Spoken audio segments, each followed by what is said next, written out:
Hello, welcome back everyone to session 103 of our Pathfinder 2nd edition campaign. How's everyone doing? Doing good? A bit.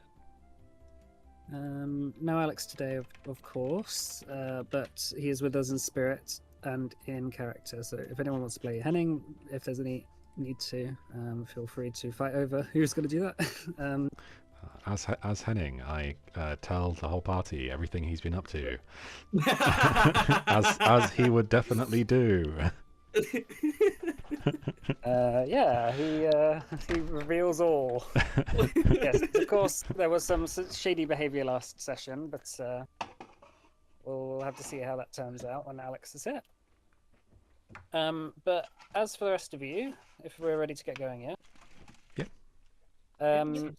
We last left our party ruling the city of Port Astra, where during the last year you've all been carrying out your appointed duties well.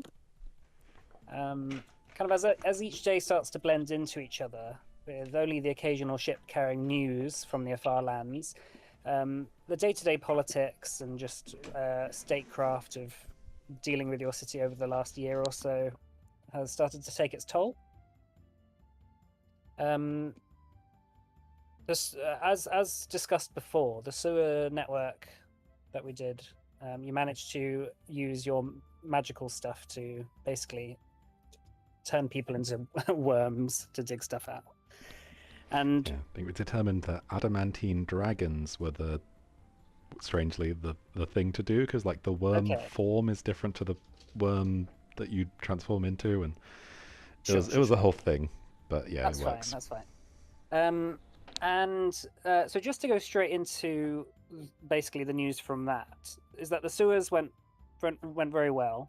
You effectively only needed to pay for the masonry and the sort of labor of just like making sure those tunnels didn't collapse on themselves as you started to build the thing.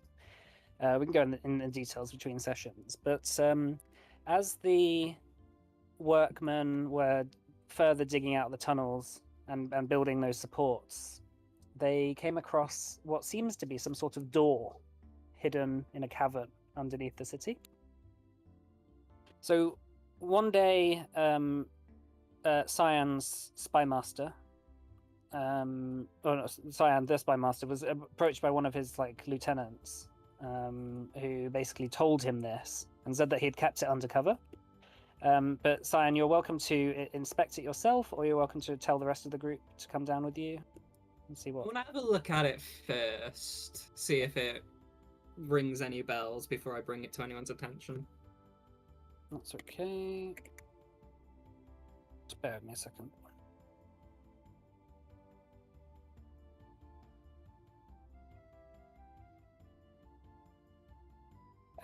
All right. Following the ally of yours, you're brought down to what seems to be the entrance to an underground temple, where a sort of stone doorway lies before you. It's ancient, made of some sort of what seems to be like an arcane stone, glowing greenish blue with kind of magical energy. And your spy friend basically tells you that some of the workmen tried to open it using the tools and equipment they had on hand, but weren't able to. Just in front of it, there's 4 plinths, which seem to have different statues, representing what you can only assume to be 5 plinths, which you can only assume to be the 5 gods of the Pentasta. So one representing Fendarin, one representing Io, Sikadan, etc.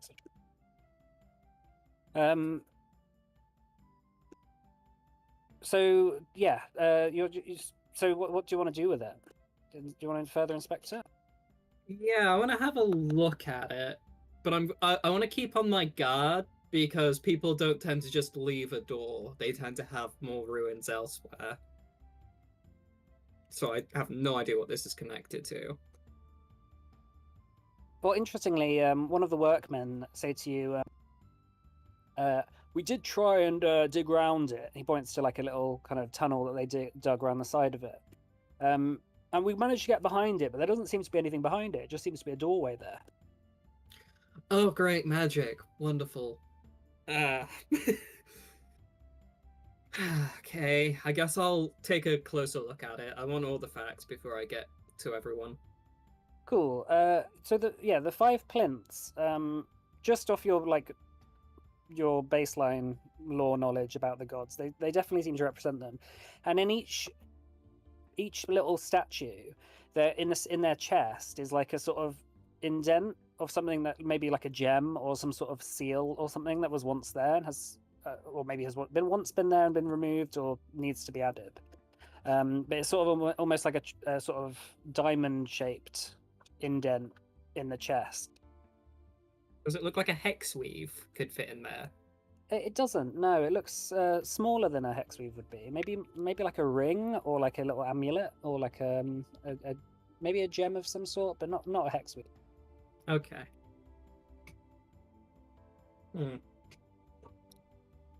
Well,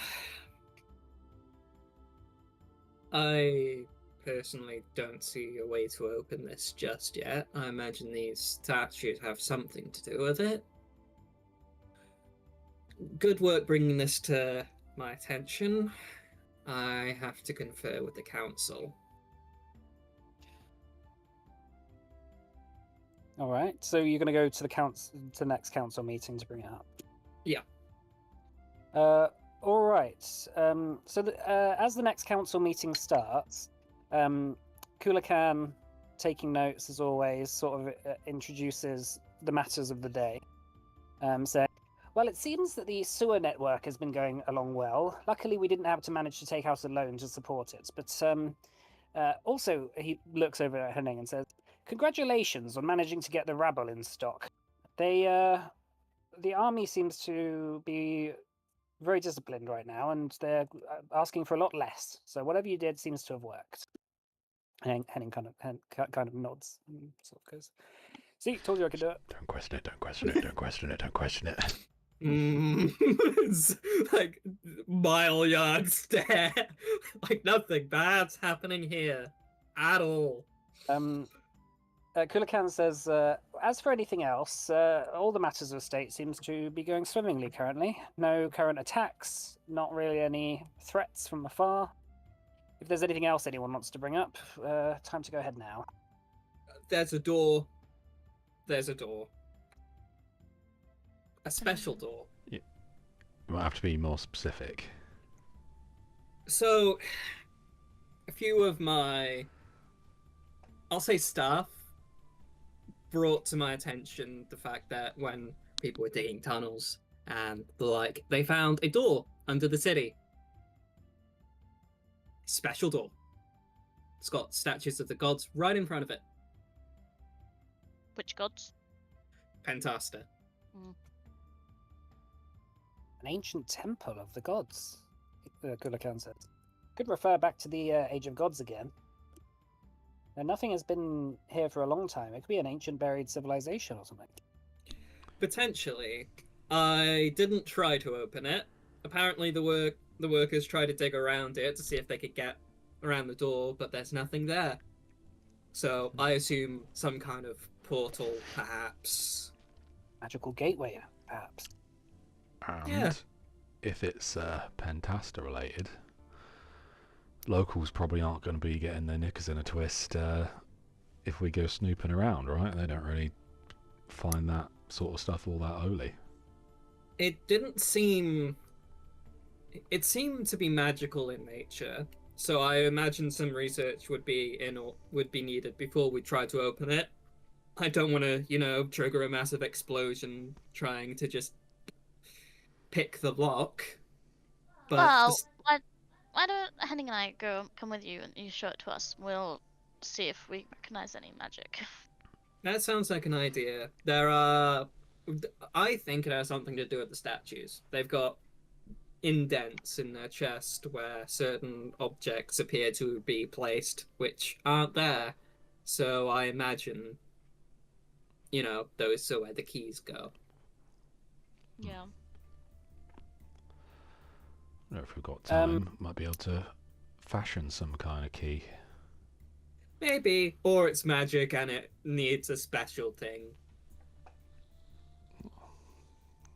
As you're sort of wrapping up also the meeting, there's a knock on the door where a guard sort of enters and just tells you that a skyship is approaching on the horizon. Okay. We are not sure who is part of it, but it's definitely of Sax's design. Okay. Perhaps carrying news. That sounds good. That sounds brilliant. Oh, did any of my investigations bring back anything about those bureaucrats that I was investigating, their whole pay thing and how much they actually... Yeah, a number of them were definitely embezzling money, but you can deal with... Yeah, how would you like to deal with that? Do you want to deal with that stealthily, or like try and get them punished for it? Or... I see it as a matter to ask everyone. You know, I don't want to be going around acting like secret police and just be like disappearing people in the middle of the night. Yet, anyway.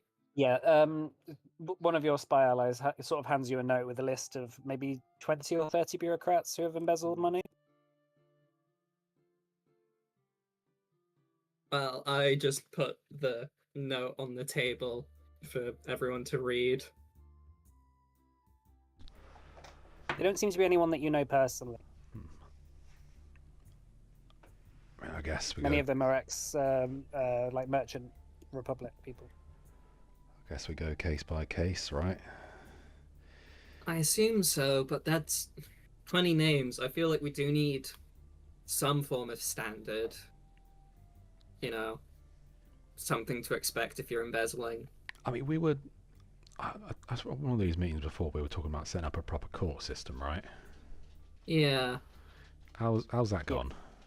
There's a sort of rudimentary court system that is... Like, you've started to hire a few judges and stuff. You need to set up some independent prosecution people. But otherwise, yeah, I don't really know. But you can how do you want to do it? Set up independent prosecutors, or... It sounds like a decent idea. I don't think they should be... I don't know who should pick them, because you as part of like the intelligence community can like gather evidence, but then if you give that to if you just pass that on to someone independent, they can deal with it. Yeah. Okay, we can set that up. That's... I'll let you know how that goes maybe after between sessions. Sounds good. All right. So, did you want to head back down to the temple gateway sort of thing in the sewers? Yeah. That sounds like an idea. All right. So Cyan takes you down there. It's a kind of dingy cavern, sort of lit with just the occasional lantern hung, and it definitely seems like a work site. And as you cross over the threshold into the kind of little cave, the temple door itself, like, is definitely made of a stone that you haven't ever seen before. Even in the like kind of old ancient temples, or even when you were in the Age of Gods, those temples did not seem to have the same sort of stone.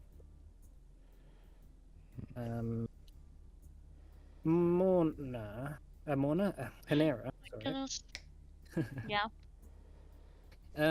You remember looking at the sigils, or like the statues.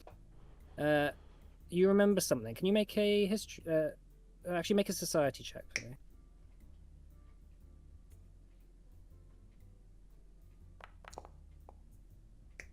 $36.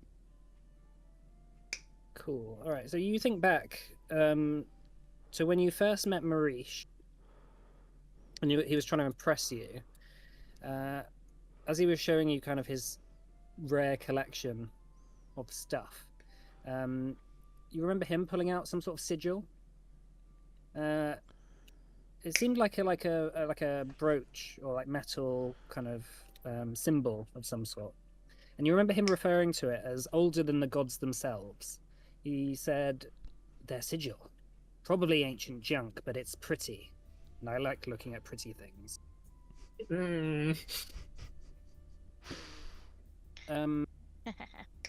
It seems to have been the same size and of similar kind of proportion to whatever those statues might need. Okay. Don't say anything more because I just need to try and get my notes plates to load. That's fine. Oh, the login. It always makes me log in and then it bugs out and then I just have to. Don't worry. Actually. Can someone do a Arcana check for Henning as well? Sure. Do I have access to a sheet? I'll do it. I got access to a sheet. Don't worry. Gotcha.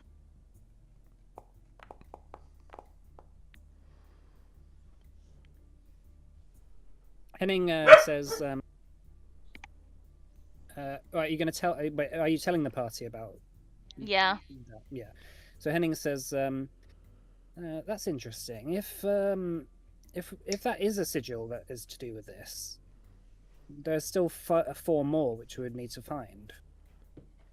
We could use that one sigil to make a like a locator device to find the others.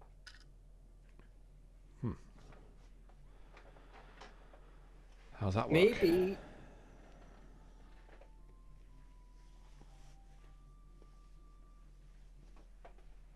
Hello. How's that work? Sorry. How would it work? Yeah. Well, if they were all made of the same metal and had the same sort of magic, you could get the sort of coordinates of. It would ping basically to the other ones. We could work that out, but Kulakan could help as well, I'm sure. Right. Surely we should research into this first. We don't know what's on the other side. It could be horrible. Yeah. Maybe we should try and find out something about what's there before we try. I mean, who knows? Maybe it's a god nursery, right? That'd be great. Yeah. I mean, also, we're building a city on top of it. We want to know what's in there. Yeah. And if it's gonna, I don't know, explode and kill everything within a 100-mile radius, probably better that happens now while there's this many people here than in 10 years' time when there's 10 times as many. Or, and hear me out, it doesn't happen at all. Or that is preferable.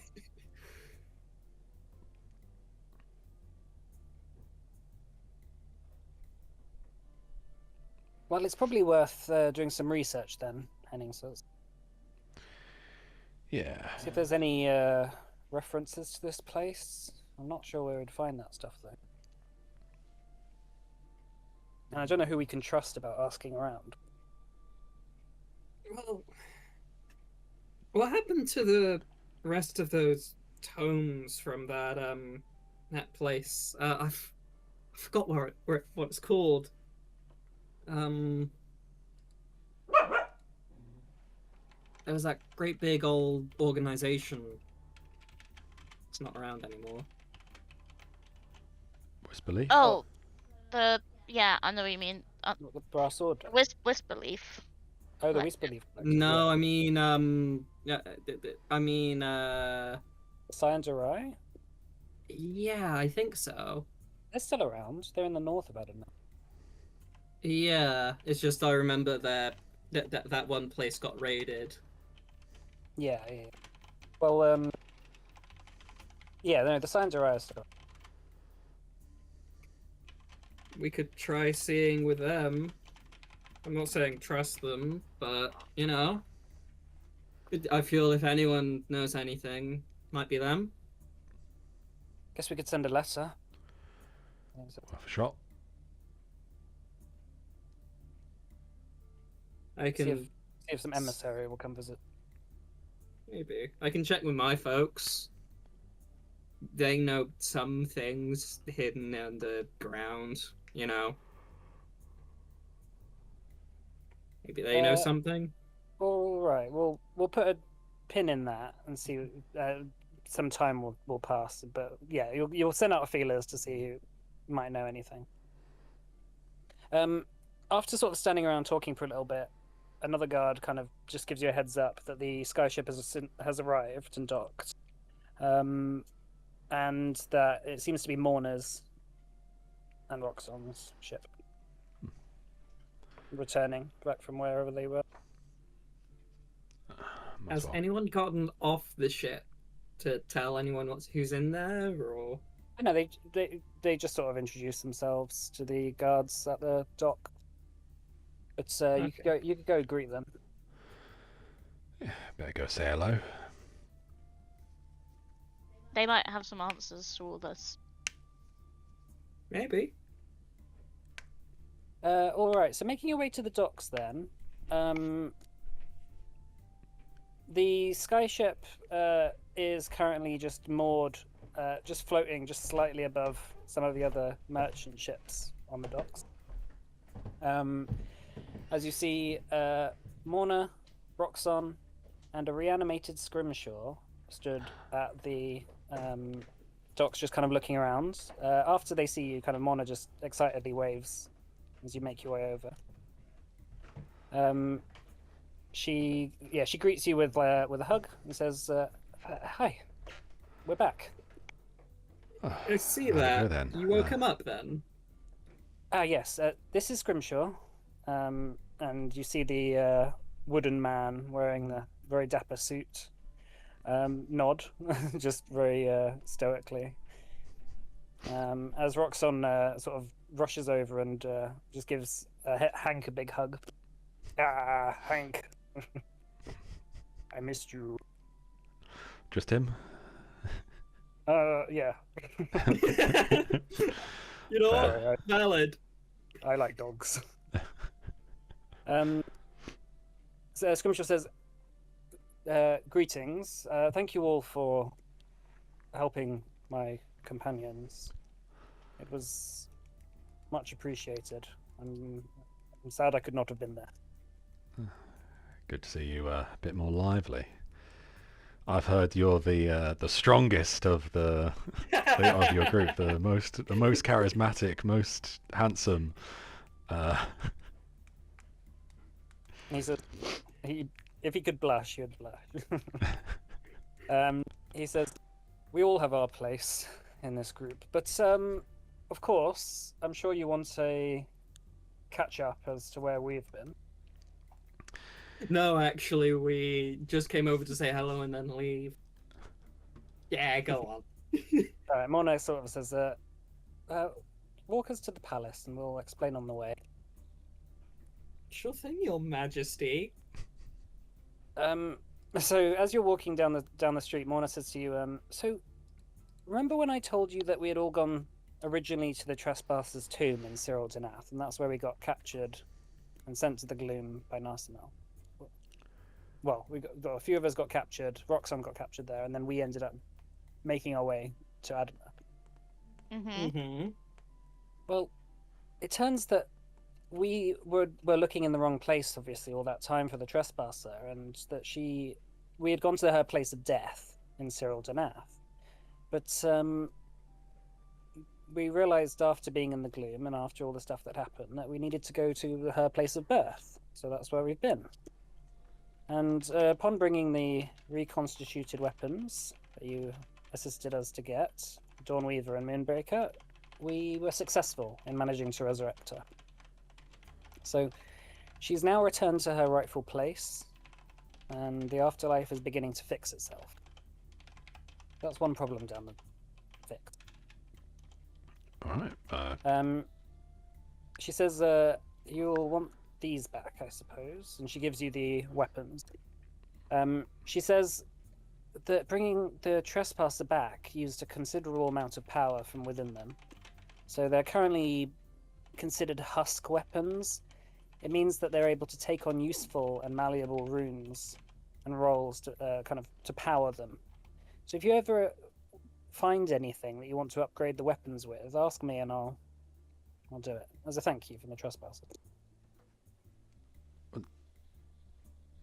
Sorry, how does that how's that any? So that what are you just saying? Are they just like basic items now? Like They do have how is their that any own. different?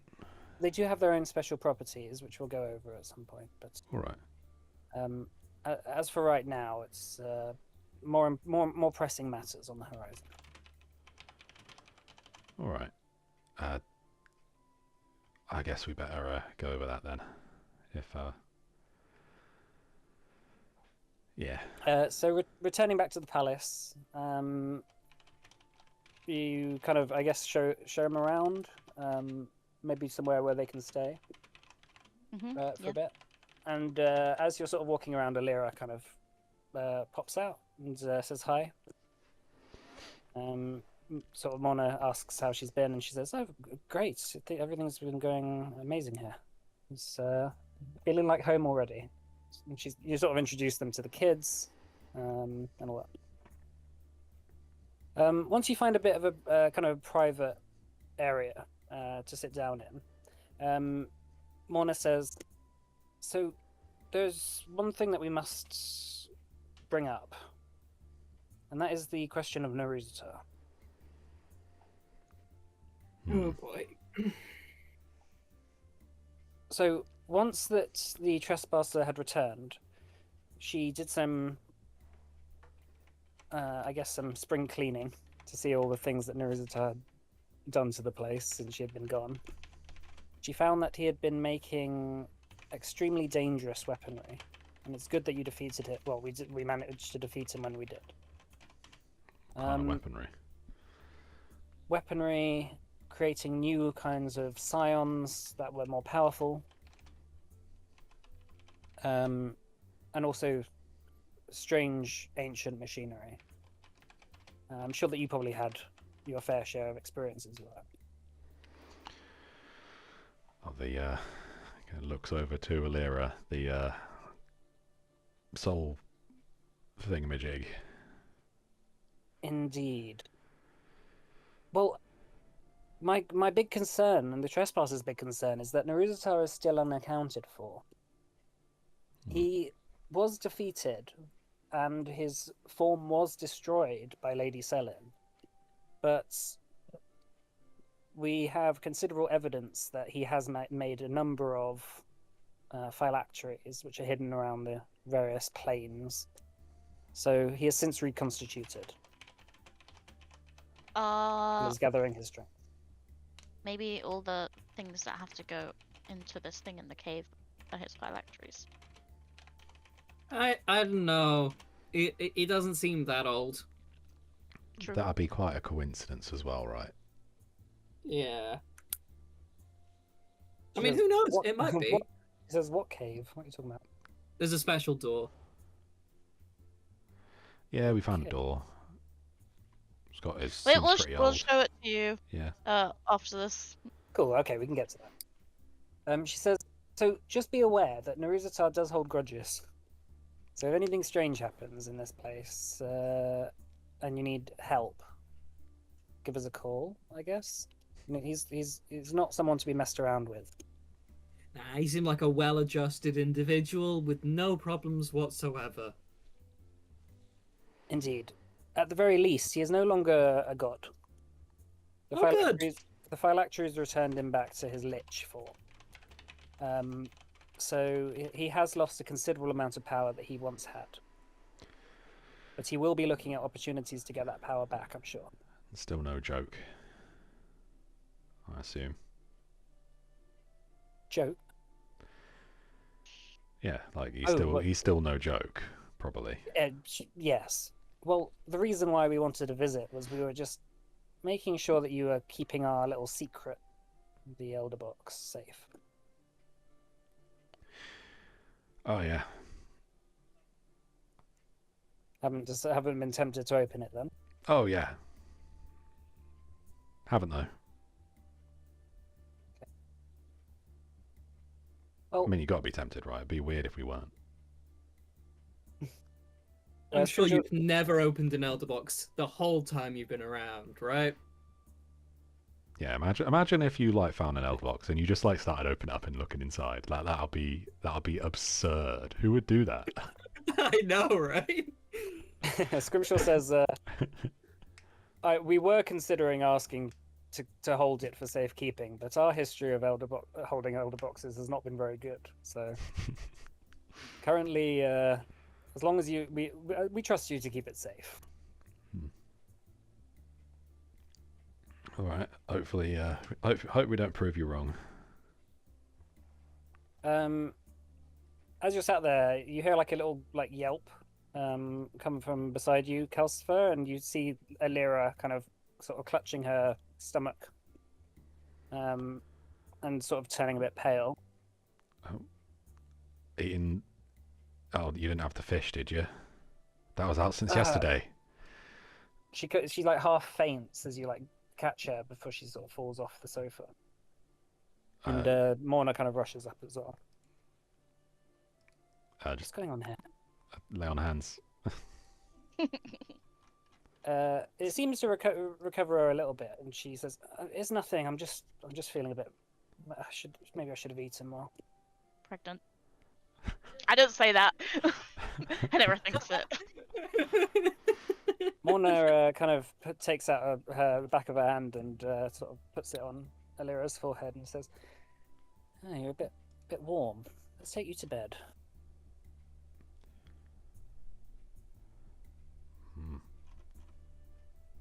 And she sort of looks over at you, Calcifer, and says, as if like, "Come with me." Yeah, you will. All right. As they leave, the rest of you are kind of sat with Roxanne and Scrimshaw. Roxanne says, Cyan, I have a gift for you." Oh God, what? He sort of reaches into his bag of holding and takes out what seems to be like some sort of yak skin drinking like skin. Yummy. And says, "As we were discussing when we last left, I managed to bring you a souvenir from my people." Thank He you. hands it over. Cyan gives it a whiff. It is the most foul-smelling, like curdled milk smell that you've ever smelled in your life. It's mixed also with like that kind of rotten leather kind of smell, from the skin. The yak skin as well is like furry and kind of quite painful to hold in your hands. It's like very sharp fur. He says, I made my sister brew this up for you, especially for you." Thank you. This is perfect. Perfect. Oh, great. I'll get some mugs then. He sort of gets up and reaches into his bag of holding and takes out like two massive kind of wooden like mugs that are probably like Cyan hat gives Hanera a look. like maybe 1.5 liters in size or something. Yummy. 2 pints. And sort of slams it down on the table and says, "All right, let's pass it over here." And he sort of uncorks it and just pushes out this like quite thick, almost green-looking liquid. "So I told you about our fermented goat milk, which goes very well. And you might be thinking, this is what this is." And as he like pushes it out, it's like almost super viscous, kind of just slowly dripping out like very thick Greek yogurt into the cup. "This is fermented yak milk, extra fermented." What makes it extra fermented? We just left it in there for longer. Perfect. Great. Mm. Bottoms up. He sort of fancied the mug. There's no fridge on the skyship. No. Cyan just kind of looks at what's in the mug for like 2 seconds. He gives Scrimshaw a look. Check. Okay. Oh God.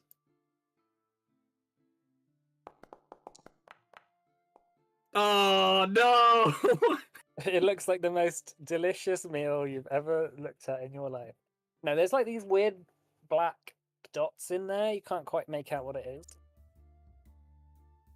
Cyan considers this the bed he's made by suggesting this to Roxon in the first place. And just tries to throw it back. Okay, you lift off the mug and try and throw it back, but it doesn't move out of the cup. It just sort of slowly drips. It slowly sludges like a thick slime towards your mouth. Then the smell hits you. Make a constitution check. A fortitude saving throw. Okay. 28. Yeah, you just immediately gag even before it touches your lips. Like the smell of it is so so disgusting that you just can't bring yourself to even try and drink it. Hank looks really interested in it for some reason. Like he's like licking his lips. Cyan does not want to poison Calcifer's dog. So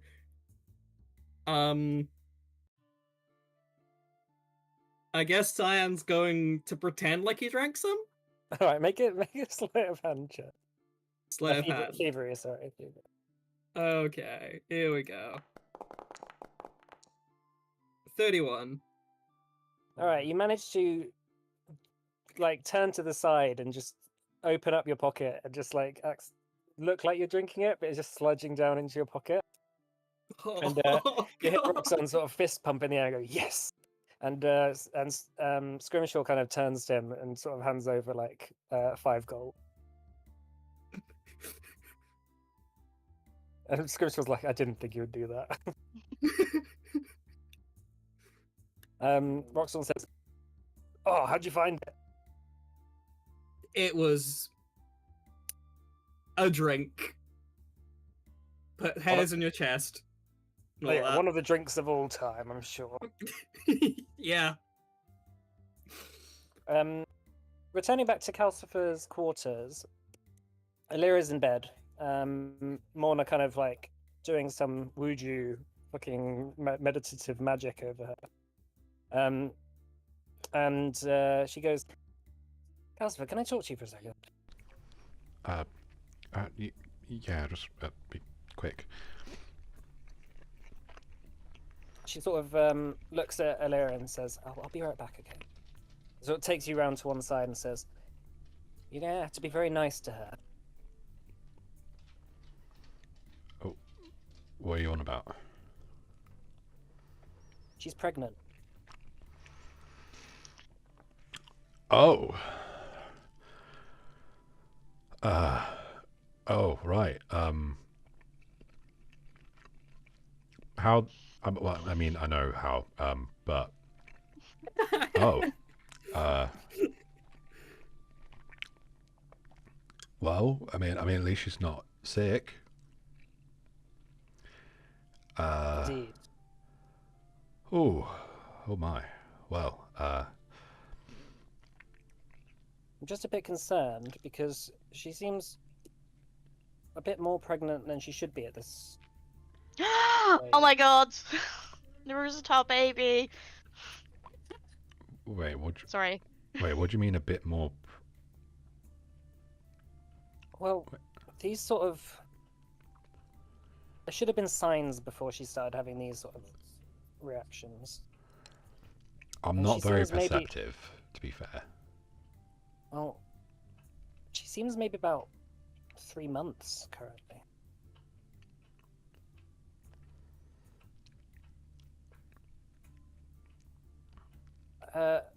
Let me just get some stuff from the skyship.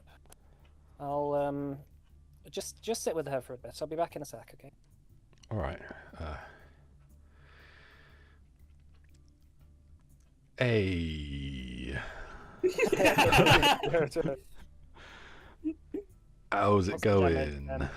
She says, oh gosh, I didn't think it was going to be like this. Anything you want to get off your chest before... do you mean get off my chest?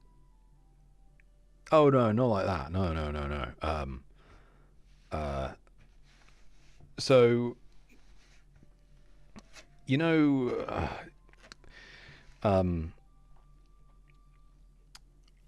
you know how, Reggie doesn't. He never really liked being the youngest. Oh my god, you saying I'm pregnant? Well, Morna is, and What? I believe her. What? I didn't think this was... Okay. Another one? Oh my god. I feel like we've just been back.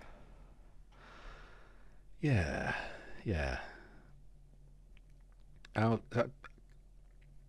Let's come on quite quick. How have you been feeling lately?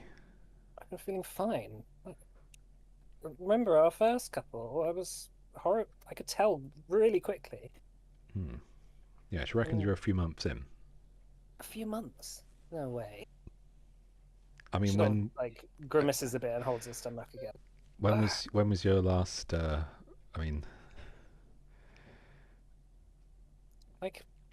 Like 2 weeks ago.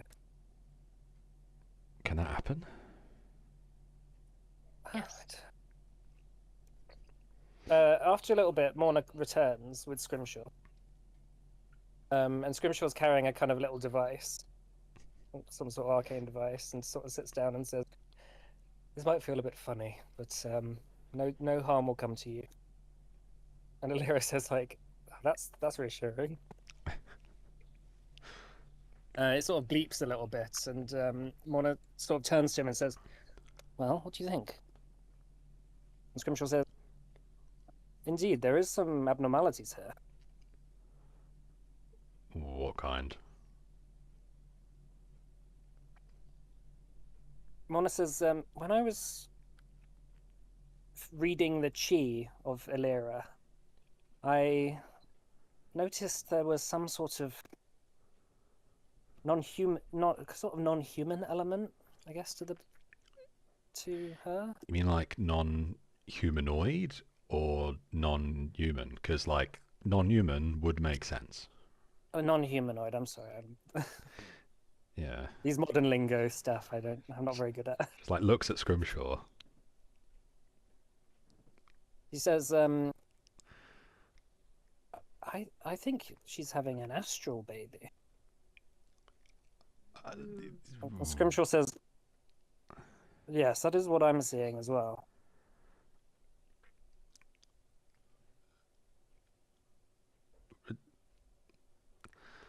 So, how does that happen exactly?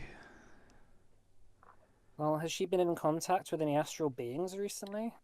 Preferably extremely powerful ones? Alira, what do you remember of when you were in that machine? But that was like a year ago now, right? She says, yeah. Hang on, just 2 seconds. She says, I don't remember anything from being in that machine, if that's what you're asking.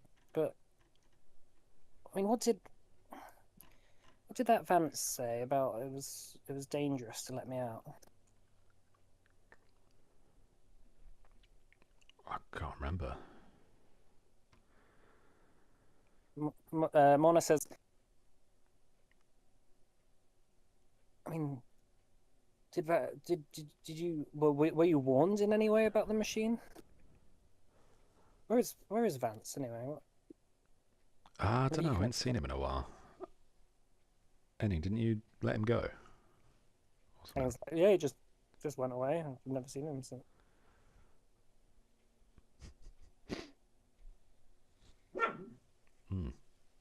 What's Vance got to do? Wait, what's Vance got to do with this? No, it's not like that, Mona. It's just that the kind of machinery the Trespasser found in the afterlife, if it is what I'm thinking of,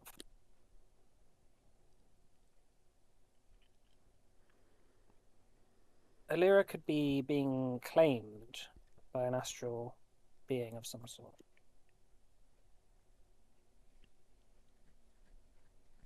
Claimed? Scrimshaw says there is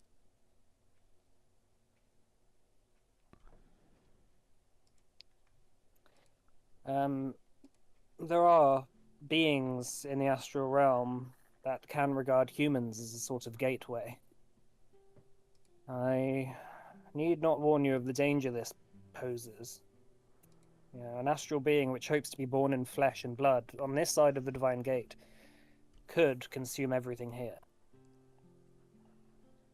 It usually doesn't happen because when there's contact between astral spirits and physical beings, it's usually through the soul, not through the physical.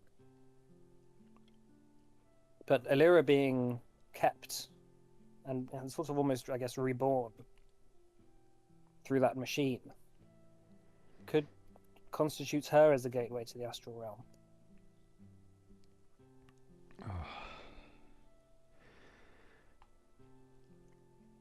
Right. So obviously, Alira, this is your choice. Do you want the astral baby that might do you in? Alira says, I'm not sure I'm getting that I have much of a choice in this. And Morna kind of looks over and says, like, it's more complicated than that. She sort of like pulls up her shirt a little bit and sort of just waves her hand over and sort of says, I'm just getting such strange power. And then suddenly, all of a sudden, just on her stomach, like kind of a mouth almost opens up slightly and smiles for a second, like revealing a few rows of teeth before just vanishing back into the skin. Sort of Morna and Scrimshaw just sort of step back and look really shocked.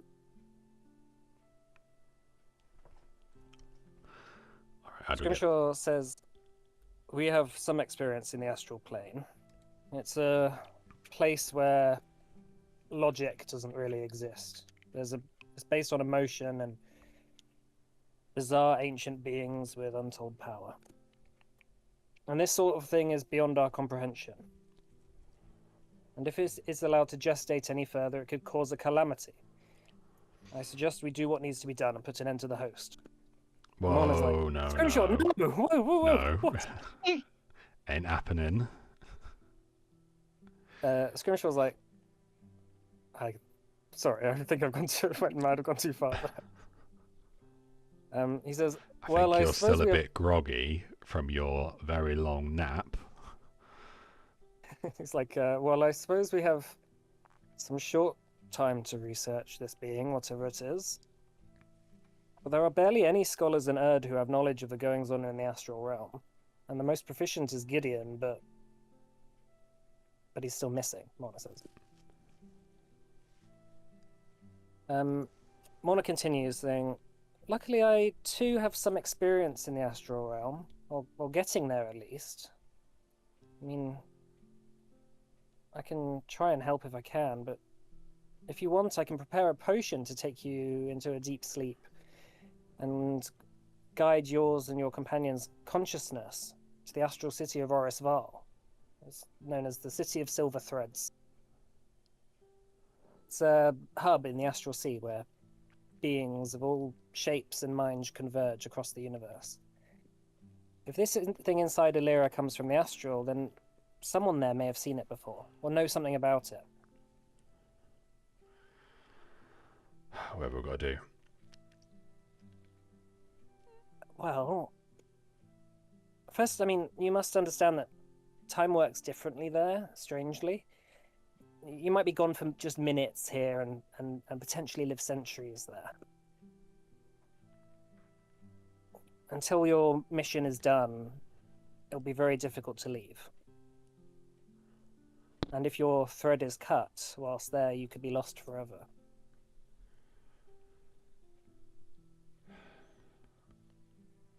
And Scrimshaw also adds, and if the creature realizes that you're hunting it in its own realm, it might accelerate whatever it's doing to her.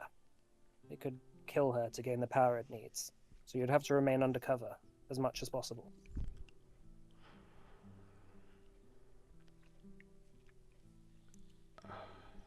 And if it does kill her? Morna says, you could take your friends. I can guide your group if necessary, but I'll struggle to take more than 4 people. Keeping an astral meditation in check is very difficult, but, you know, I am a badass monk, and that's my kind of job. Alright, that's got to be done.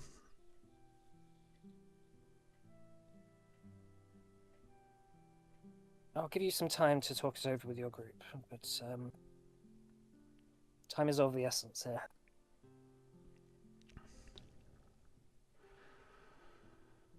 Right. Okay.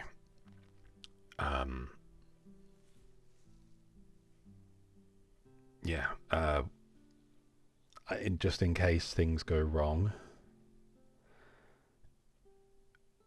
if we get maybe some hair samples and stuff set aside in case a resurrection has to be done. And we will do everything that's necessary to keep it safe. Okay. Hank, stay. Hank sort of sits. Don't leave her side. Woof.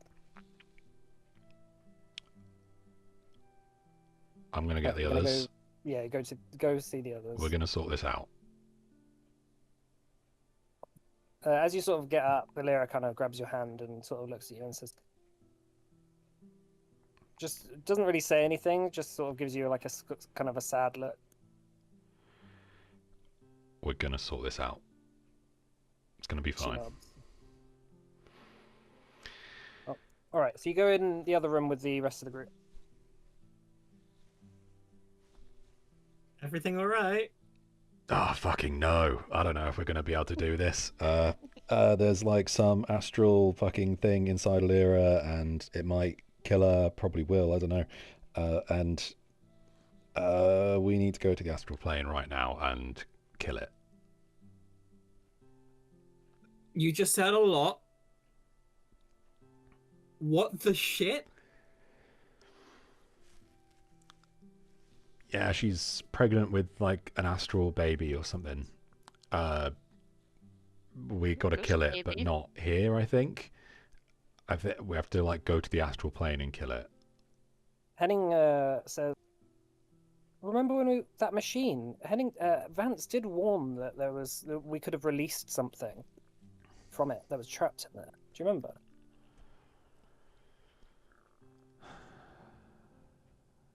That Naruzatar had trapped a astral being and was using that to capture souls. Oh. And that Vance explicitly warned us not to take anything out of there because it could release it. And then we destroyed the machine. Why is it being born now, though? Maybe like, of all time. Well, maybe it needed time to make a link to her, or I don't know. Maybe this is just how long that pregnancy takes. Yeah. Which at this rate means we got, what, another 2 years? I mean, that's assuming, 1-to-1, whatever, like that. Who knows? Okay. I mean, it had teeth. You saw Babies it? don't have teeth. Yeah, they don't. A baby is scary. Fucking Well, astral some babies. baby. Elf babies have teeth, actually. Oh, that's fucked up. Worse than an evil astral baby, an elf baby. Oh!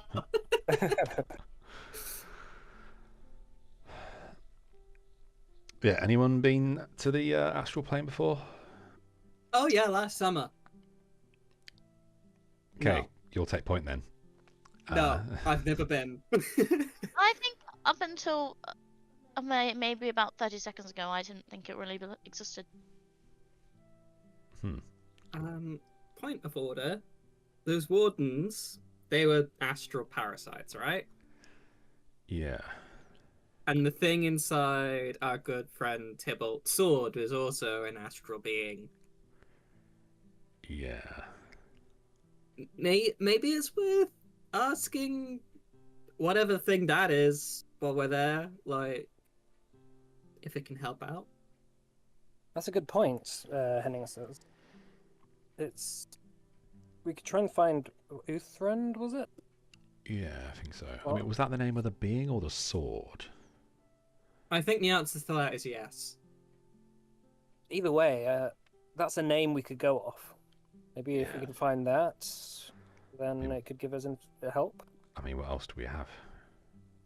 Well, it seems to be, as Tybalt called it, it hunted astral parasites, right? Yeah. There's a spirit that hunted them. So if there's another astral parasite we need to hunt, probably a good place to start. All right. I don't think we're going to get a better lead than that. Cool. All right. I just got... Pack your things. Let's go. Before I go, I just want to pass a letter on to our dear steward friend. It's just a note asking him to let my folks know to get some feelers out on Genlar. But after that, I'm happy going. I'm not sure how I feel about killing an unborn baby. I mean, from the sounds of it, it's already fully grown, and, you know... No. Well, it's more like a astral parasite that is attached to the baby. Aren't all babies kind of parasites? I mean, if you want to look at it that way, sure. Parasites are generally unwanted, I think. But, like... If you want a tapeworm, is it a parasite? I think that the idea of calling it a baby is inherently, like, just something we say to comfort ourselves. I think it's largely just a way for the thing that infected her to try and be born into this world. Right? Yeah. Isn't that what a baby is? Yeah. Well, yeah, but this one's a fully grown intelligence. With a psychic power capable of probably destroying most of the society if it gets out. That being said, without going to the astral realm, Henning says, without going to the astral realm and investigating more, we're not even going to know what it is, really. It could be very friendly. You didn't see the teeth. I'm a canine. Well, my head is that of a canine. Yeah. I have weird teeth. Yeah, and if you stuck your face out of my wife's belly and bared your teeth at me, I'd be thinking about putting you down too. After everything we've gone through? Look, that... I draw the line somewhere before that. Okay. Valid. You don't want to find out where. Sounds good. Yeah. No. I'm just saying, you know, maybe it was just trying to smile at you. Let you know it's harmless. You didn't see the I'm smile. not it. Perfect. Great. So are we doing this then? Henning says. I mean, I got nowhere better to be. Yeah. Yeah. Alright, so going back to Morna, she begins to taking some stuff out of her bag of holding, begins to put together a kind of potion, utilizing one of the stills that you've got in your lab.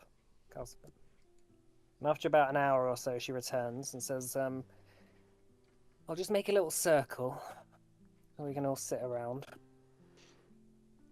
And then I want you to each drink a sip of this. And the potion itself seems to be like, it's kind of like a yellowish potion. with like silver sparkles in it. What's it taste like?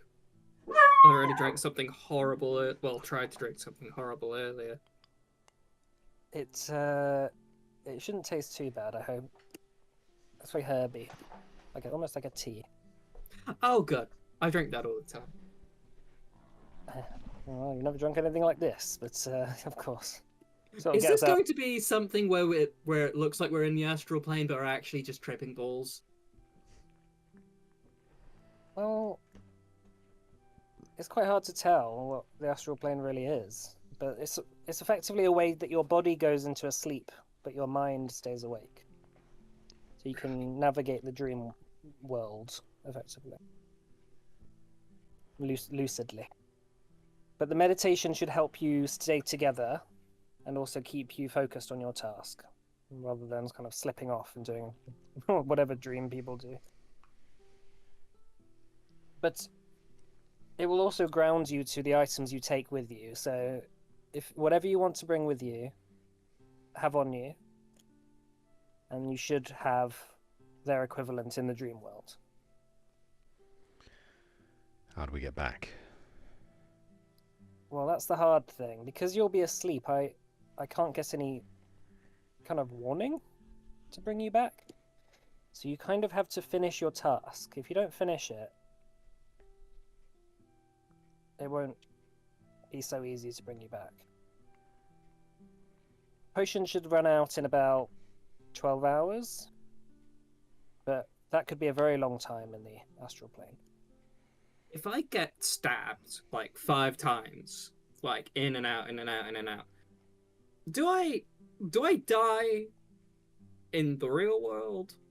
So you can only die in the astral world if your cord is cut. Right. You'll have this kind of tendril coming out of your belly button. You can take crazy amount of punishment, something that would otherwise knock you unconscious whilst there. But if that cord is cut, then you will be lost, and you will fall into a sleep that will take you wherever. And it'll be very hard to make your way back to your body. That sounds worse than death. It is. Great. It just is. So, yeah. Yeah. Maybe a nightmare forever, effectively. Maybe pack some. Nera, can you banish people? Yep. I think so. Oh, actually, I might have gotten rid of that. No, I don't think I have banishment anymore. No, I do still have it. Right. I don't know if that'll work, It's worth a shot. but it's worth taking just in case. Maybe I could cast it on the baby. And then we wouldn't have to go. Can we stop calling it a baby? I don't think it's a baby. Maybe I could cast it on the ghost baby. That doesn't make it better. That makes it worse. Like Casper. Oh. Yeah, maybe I could just cast it on the not baby. I mean, it's probably worth a try, right? Well, I don't want to anger it. Mona says the issue with astral beings is because they're not really from any particular plane. They live on the dream world. You can't really banish them. They're everywhere and nowhere at the same time. Everywhere is their world. All things with intelligence, and even some without a dream, you know? So it's like not Yeah. really a plane. It's something else. It's not really a plane. It's more like a hub. A hub where people's psychic energies converge with each other. You know, like have you ever had a dream where you've met someone that you know in the dream, and then they say to you, "Oh, I had the same dream." Yeah. No, it's never happened. Okay, well, it's like that. Used to happen with me and my mum. A lot of people write it off as just dreams, but no, they're real. So Cool. You got all this from drinking this special tea. Scrimshaw says, well, we did go there once for something. I can't remember what it was now, but we met some sort of crazy lich there, I think. I think all liches are crazy. Some are quite rational, actually, but we're digressing. So, Simona sort of sits down and sort of begins putting out some incense and some chimes and some candles. And sort of says, just if you sit down and get yourselves comfortable.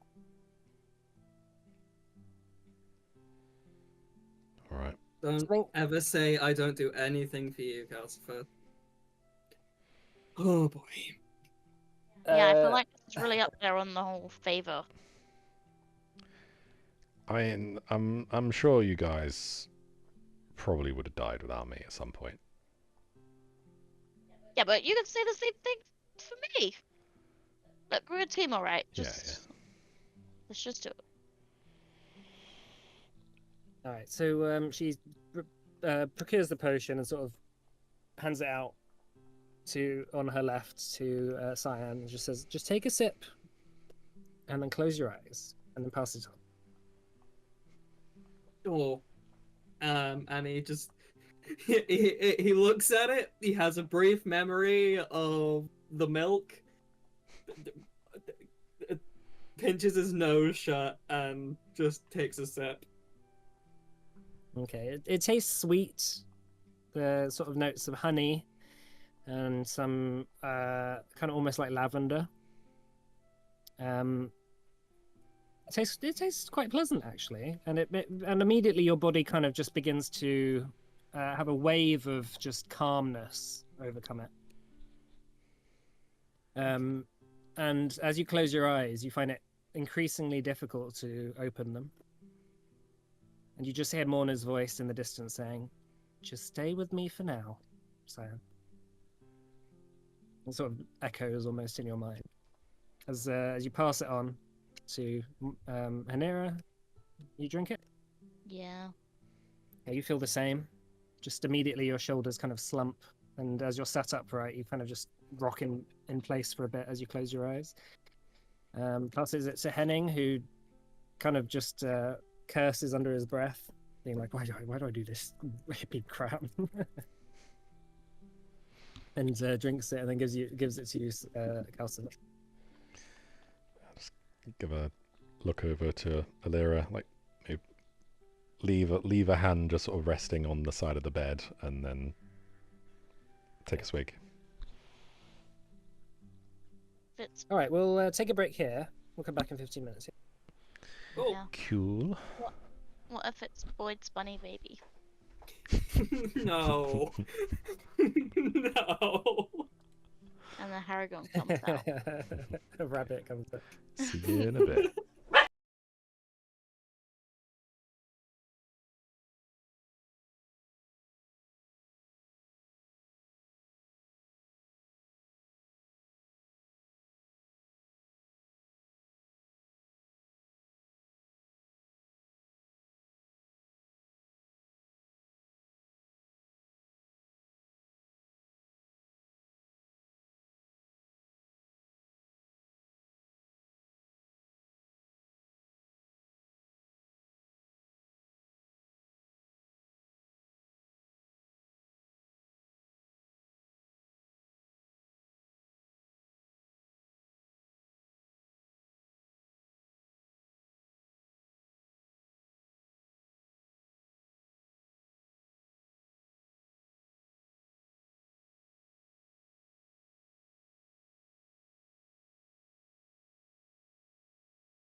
Hello, welcome back.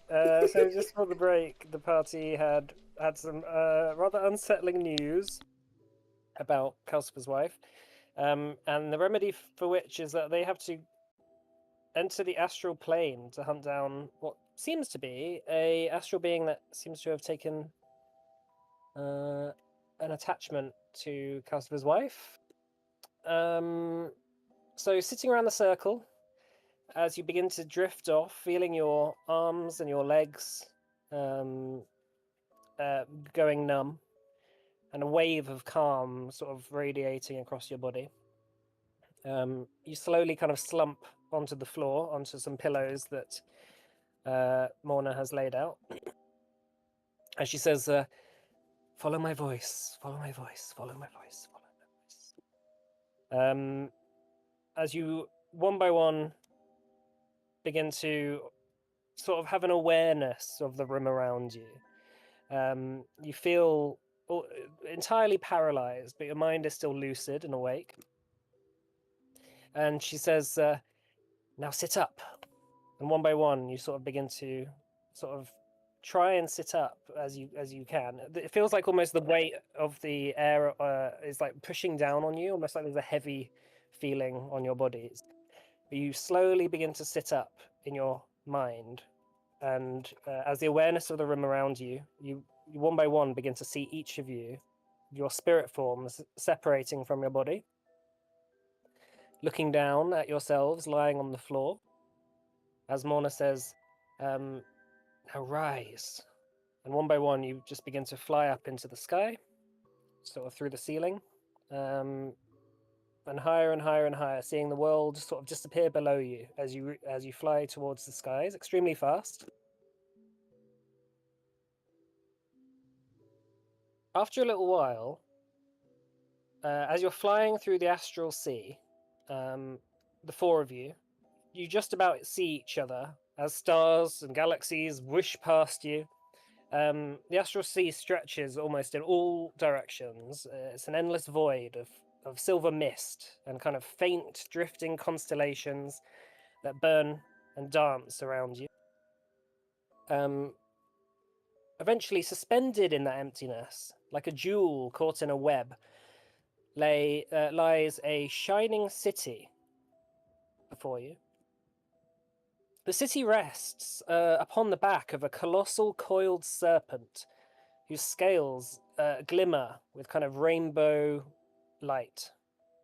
Its body stretches kind of so far into the horizon that it kind of vanishes into the fog beyond.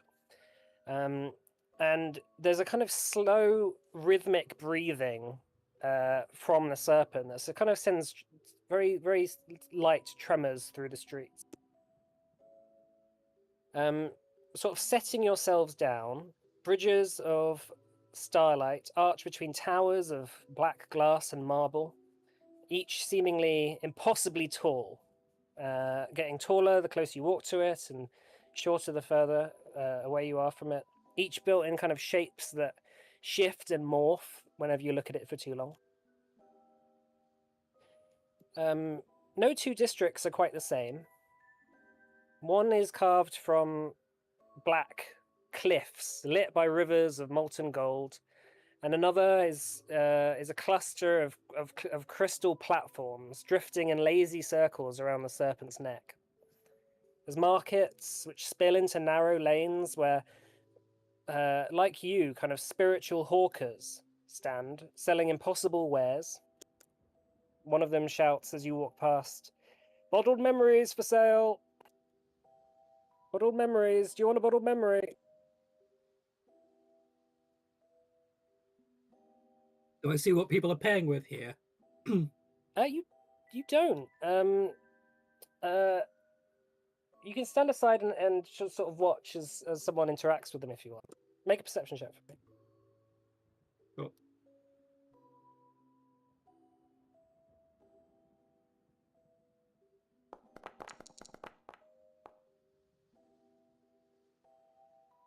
$37.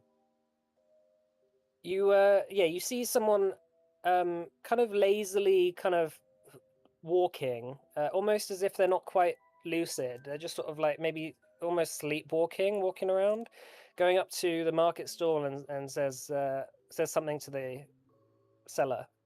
And the seller sort of reaches out with a kind of really long, kind of thin arm and just grabs this like tether, which seems to come from their belly button, and just sort of pinches it a little bit as like a bit of light radiates from it down their arm and into them.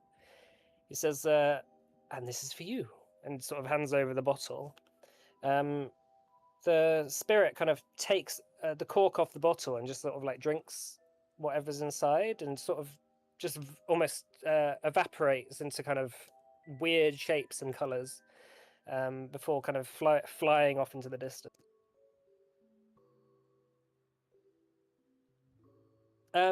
The citizens of the city are as strange almost as the city itself. You see these kind of dreamers, mortals, who, like you, probably are here in their sleep, walking alongside what seems to be other kinds of beings, almost made of pure thought, those without tethers. Almost like they're gods without worshippers. There's these kind of city guards who stand like statues all across the various parts of the city, streets, with faces kind of like fractured mirrors. Just impossible to sort of put a definitive kind of look on them, and they seem to almost reflect back to you what you're thinking and feeling.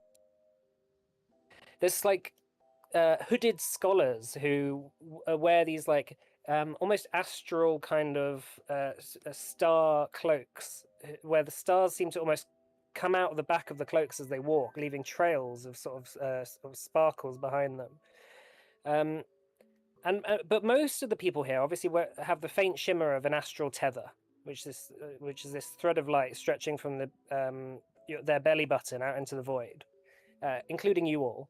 But it seems to kind of vanish after maybe a few feet, kind of just into the ether. Like it's not like attached to anything in particular; it just sort of floats up before you. It doesn't really get in the way. Like you can put your arm through it and stuff. But yeah, it definitely looks like something kind of unnerving to you. As you carry on walking through the plaza, a crowd has gathered on the other side, where you see the serpent's skin of the city kind of forming a broad, scale-paved court.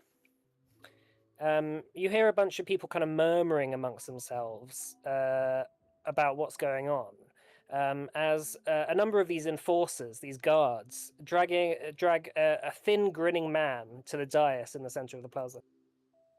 And you see that his tether is glowing a different color to the rest of yours. It's kind of a faint blue and pulsing kind of erratically, almost like sparks, and a magic light is coming off it.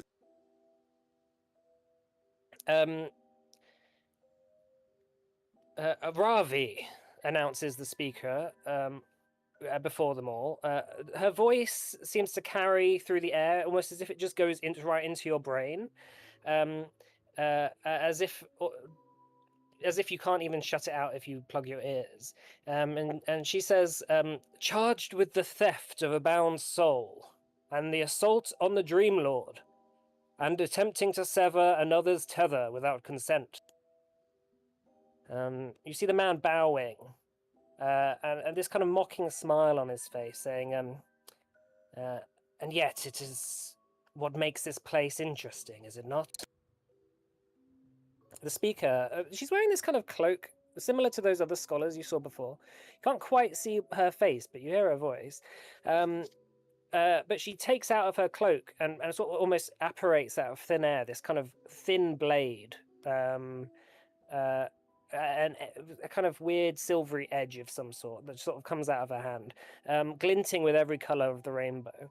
And two enforcers kind of grip the prisoner by the shoulder and force him to the knees. And she says, for the crimes against this city, you are banished.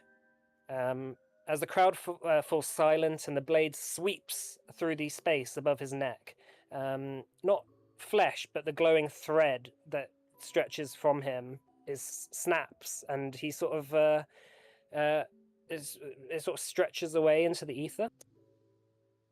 The man's smile kind of begins to fall as his skin becomes translucent slowly. All the colors coming off him begin to just run down him like wet paint and just sort of turn into a puddle on the floor as he kind of reaches out, grasping for the air. But as he does, his hands and his fingers all scatter into motes of silver dust. Whatever is left of his voice, if he had one, is kind of swallowed by the void as he just dissolves completely in front of you, with no body to return to, and no tether kind of to follow. Only a faint shimmer kind of remains before drifting up into the astral sea and then just fades into nothing. And the speaker sort of turns back to the crowd and says, "Let it be known, Oris Vall stands because the tether binds us all. Without it, there is only the ether. You may go back to what you were doing." And you begin to hear the market sort of open up again, and a lot of the people begin to dissipate. How I vote we go back. Yeah? That sounds great. Perfect. Not a horror show at all. I also wouldn't mind doing that. Too late for that. I know, and I know that we can't go back until we get this done because, like, even if we wanted to, we can't. I'm not saying I want to. I mean, I do want to go back, but you know what I mean. Best we better look around for our friend Uthrend. That sounds good. Do we just As like? go on. Do we just like ask a random guy or? No. As the last flecks of the silver dust from Ravi's tether kind of drifts into the void, a kind of shadow moves at the edge of your eyes across the plaza. There's a hooded figure leaning against a column, like a stone column. Also, we're kind of wearing one of these shifting robes. You see his tether shimmering faintly, but this time it's not from his belly button, it's from the back of his head, seemingly, kind of going up into the sky. And he kind of like looks at you all, is quite close, and says, "You're not from here." You don't look like you're from here yourself. He pushes back his hood, kind of just enough for you to see his face. A kind of narrow, angular face, etched with silver tattoos all across them, which seem to crawl across his face like in different shapes and sort of morph around. As you look at him directly, his eyes are like completely pale white, almost as if like if he was in the mortal world, he would just be blind, right? Like irises that kind of just don't exist. Patterns in his eyes which kind of spiral inwards, but you can still see where he's looking, even though his eyes aren't like yours. And he's kind of take it back. He's kind of studying each of you in turn. He says, "You've got the look. Your minds are still tethered tight to your bodies. Hearts beating to the rhythm of another realm. You're travelers." Is that a bad thing? The crowd in the plaza kind of has already dispersed, but you notice that the enforcers kind of are standing around, and he says, as he steps towards you, he says, he kind of glances towards them slowly and then lowers his voice and says, "It's not safe for you here. Not today. There are eyes in this city that have been searching for people like you." Why? He looks around and says, "Looks like you've already drawn attention," as you see a few guards starting to walk towards you and point. The hooded figure sort of steps behind the column and says, "If you want to find out why, follow me."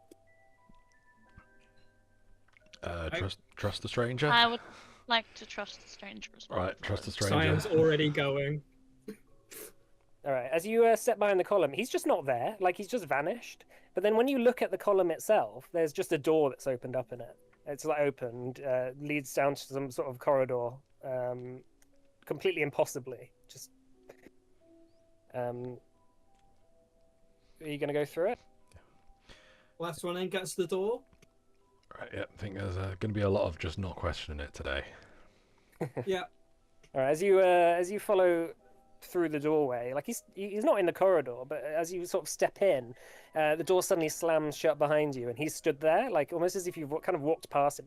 It's not wide enough for him to hidden behind the door or something, but like he just sort of appears and closes the door behind him. He says, so you stand in a narrow passage which seems to kind of stretch infinitely in one direction. And then as you kind of turn around and look back at the door that he just slammed, it seems to stretch infinitely in the other direction. The door's just gone. The walls themselves are kind of shifting with doors that are opening and closing, that are just apparating out of nowhere. And it almost looks like a hotel corridor, just like really, really long. And your tethers kind of glow more brightly here as well for some reason. Oh, thank you. He says, you can breathe now. You're safe here for the moment. Where is this? This is still the astral plane, but some of us are more attuned at getting our way around than others. But like, what is this place? It will be very difficult for me to explain this to you. It is my mind palace. Anyway, my name is Ravane. Some call me a guide. What do the others call you? A liar. Some call me other things as well. Both are right often enough. Can I have your name and right? Oh, it's already there. Thanks. He says, you don't have many friends in Oris, Vall.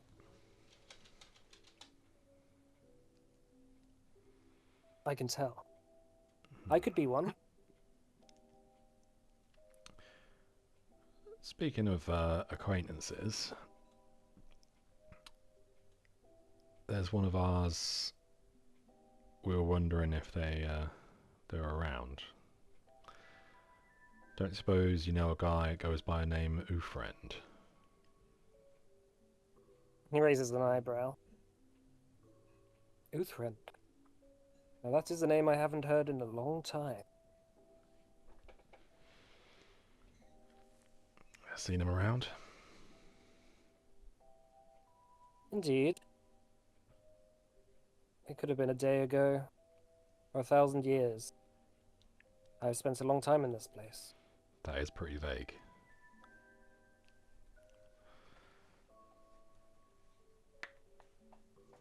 He went missing for a while, but he has since returned. I've heard that. But I am wondering what you have to offer in exchange for my information.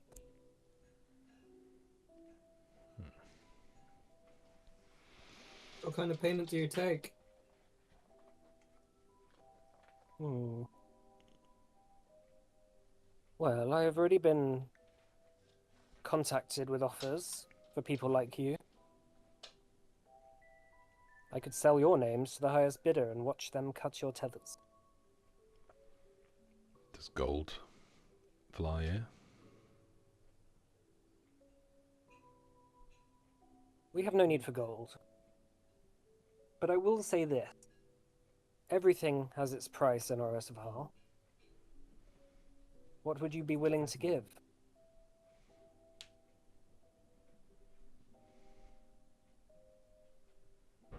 How about a favor?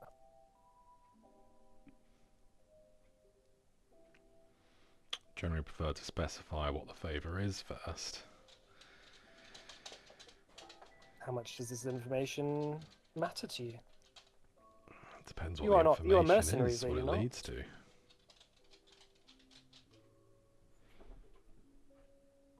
I can tell that you have done plenty of crimes in your day. You've killed plenty of people. I'm sorry, how can you tell? Can you, like, look at our faces and, like, the number of kills we have equals the number of people we killed? Yeah, because I haven't killed anyone. I'm actually You're wrong. not sure I've done any crimes. I mean, there's a lot of stuff that maybe should be illegal, but... I've probably done enough crimes for all three of us. Well, all four of us. Do war crimes count if there's no conventions on war crimes? I mean, is it even a war crime if there are no conventions? It says the names of your victims are on your tethers. I can read them. And so can everyone Oh! else. Cool, is there a way to hide that? He laughs. Does Henning... can we have... Oh, I forgot what I was going to say. Yeah, can we... Does that mean Hennings has, oh my god, Vance. Vance's name on? Well, you can't read it. He can. We can't read. Oh, okay. Oh, he could just be lying as well. Yeah. Alright, name one of the people I killed. He says, I don't need to do that. Yes, you do. Then I will just let you go. Goodbye. He opens up the door and opens back up to the market. Okay, I'm sorry. You can trust me, or you can't. That is your choice. But if you wish to know information on this Uthrand you seek, I have something I need from you. What do you need? There is a book in the city of Nimne. If you can grab it for me, I will give you whatever information you wish. In fact, the book itself will help you find your quarry. What's the book? It is called the Book of Fates.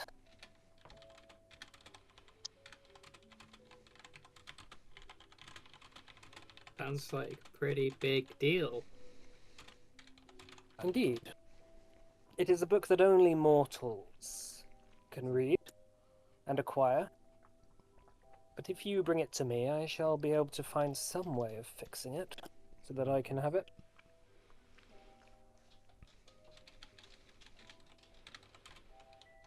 What do you say? There is a library in Nimne. It is only a day's travel from here, on the Astral Sea.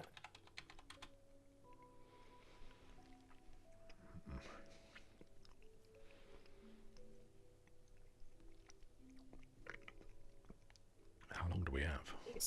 The sign's gonna look at Calcifer like, this is your deal, buddy.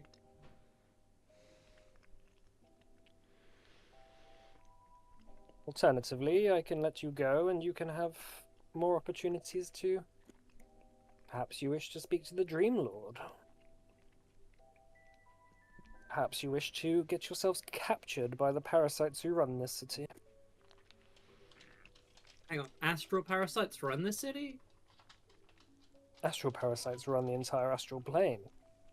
Okay. Don't suppose there were 4 specifically that came back kind of recently. No. But there is a... I will give you a hint that this Uthrend you're speaking of has a very big price on his head. What's the crime? I imagine if there's astral parasites running the city and the hunts astral parasites.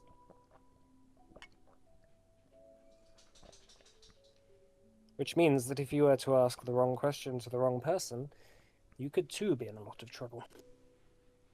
Can I, like, make a check to see if he's not just fucking with us?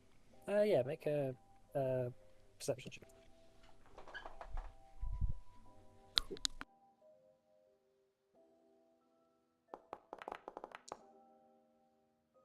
38. 38. He seems to be telling the truth. He definitely seems manipulative and kind of creepy. But and he definitely doesn't seem to be like a normal mortal. But he does have a tether. So it's he's unlike a lot of the others who seem to rule the city who don't have a tether at all. They seem to be like attached to the astral plane.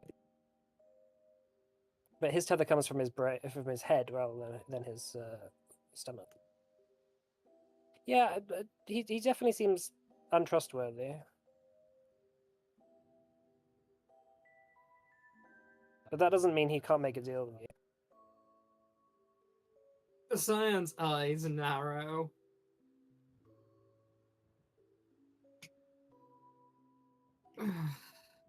I'm happy doing whatever, but I'm not doing anything the others don't want to do.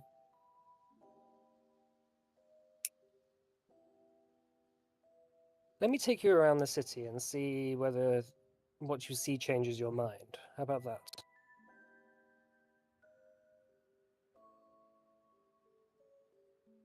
I don't know. Wouldn't mind at all. Yeah, I will keep you safe. Do not worry. that makes me worry more. Okay, I will not keep you safe. Thank you. He opens the door and it sort of opens up into like what seems to be a side alley somewhere within the city.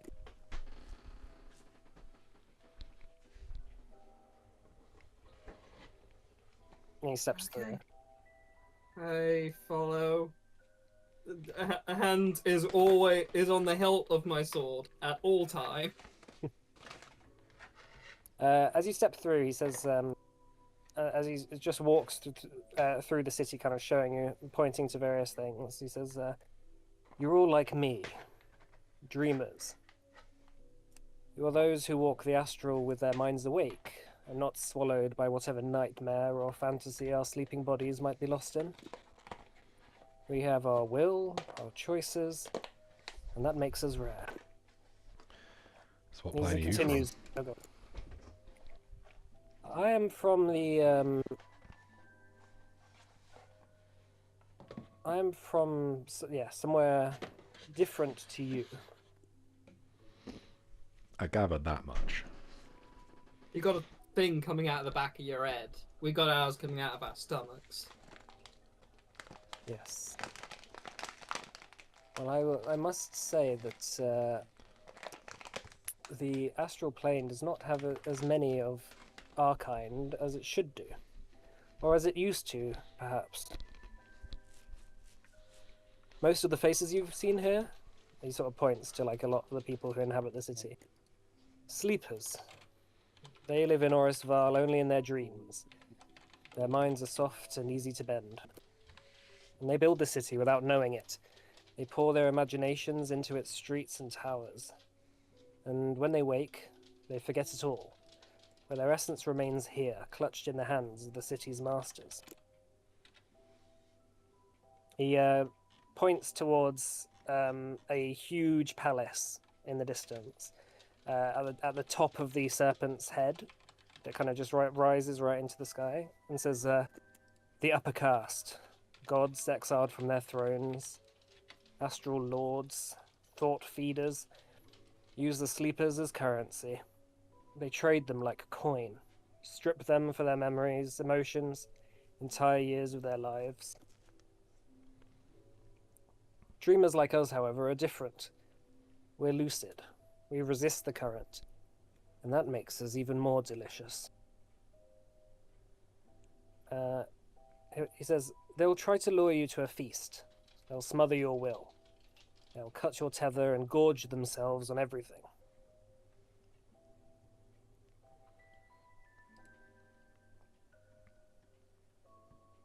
And then he says, I've survived here by knowing when to stand in the light and when to vanish into the cracks between this realm.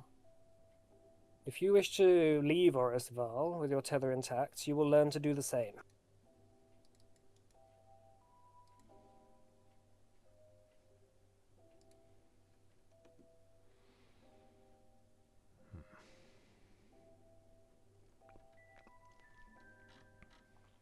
Sounds fun.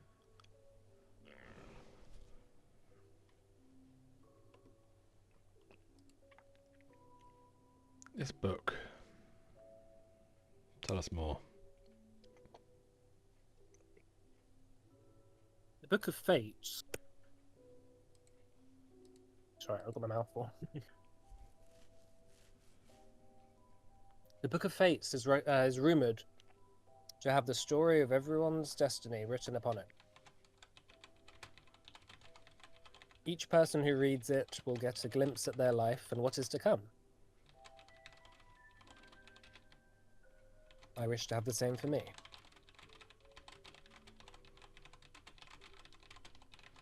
So you only see your own life in it. Yes. But it is said to not be able to be read by those who have lost their mortal bodies.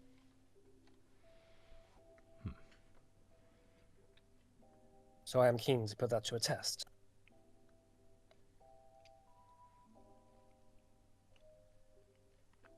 Test out. Well, my people no longer exist. I managed to survive their extinction by coming here. Somehow my tether was not cut and I did not pass on to the other side. I remained. I've been here ever since. So you're not from the astral plane? No, indeed not. I am from the material plane, as you are. But not from Erd, is it? Good guess. Close by? It too is written on your tether. Is there anything that's not written on our tether? Your futures. Only your past is shown here. The Book of Fates has access to powers which are currently understood.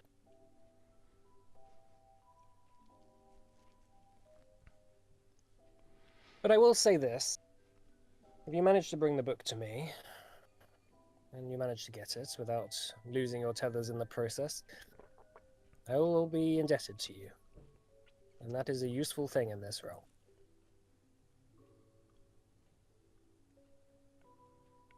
Are you like a fairy? I'm not a fairy. We can't just ask someone Okay. that, Jesus. I don't know, it's just the whole thing with like debts and like the whole weird fate thing. Like, I don't know, I just thought you were like a fae or something. Titan? What about No, no, no.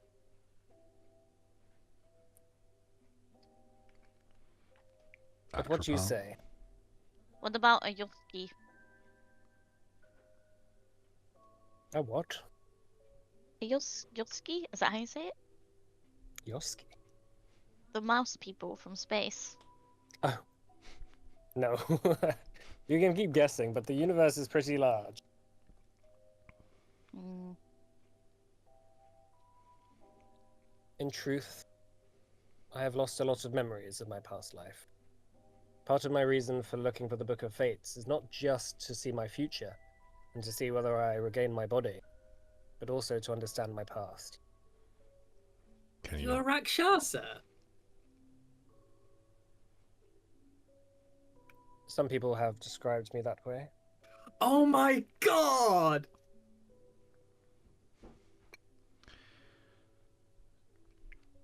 Do you know Interesting. a guy called Tarash? What, as if every Rakshasa knows each other? I thought there were only Do like you? 3. Like I said before, I don't remember much about my past. Can't you check your cord? I cannot check my own cord. I can read others, but mine is hidden to me. Could you teach us how to read yours? Spend a few centuries here, and perhaps you will learn. This is not something that can happen quickly. Okay. Hopefully that doesn't... We don't have the chance to do that. FYI, centuries here would, might be less in the world, but yeah. Yeah, I have a theory. I have a weird theory about this guy.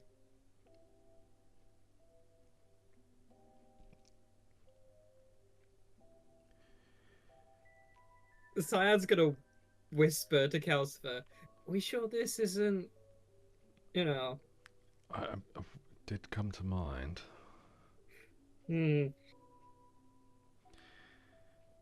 Yeah. Did go missing. I say, What is his Yeah. name? What's his name? Ask him what his name is. his name's Ravane. Oh yeah. Gave us his name. Do you remember any of your old names? No, as far as I'm concerned, I've always been Ravane. But you don't remember your name before you came here? I do not. I say we help him with the book, guys.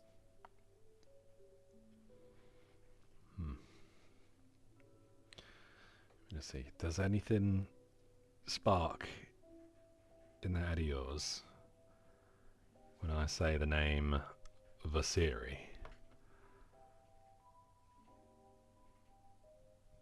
Like I said before, I do not remember anything of my past life. Any spark of familiarity? Any, No, nothing? Worth a try. Make a persuasion check. Okay. I am okay at diplomacy. Oh, not 20 though. Oh my goodness. For a nat 20 with a 41. He says, to be brutally honest, I must admit, for some reason I did feel a drawing towards you when I saw you here.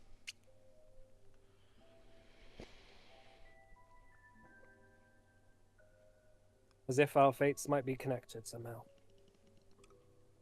Yeah, I'm like fairly convinced. I mean, if you're looking for information about your past, there's a chance we just might have it.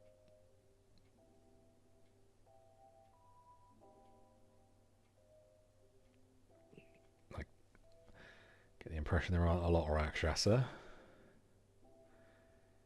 You feel some kind of link to us. I don't know. Seems like it might make sense. I suppose you're so the whole cord on the head thing. If your hands are backwards, umbilical cord is too, or something. I don't know. Maybe they digest things in the head. I mean, that's not how. How do you think umbilical cords work?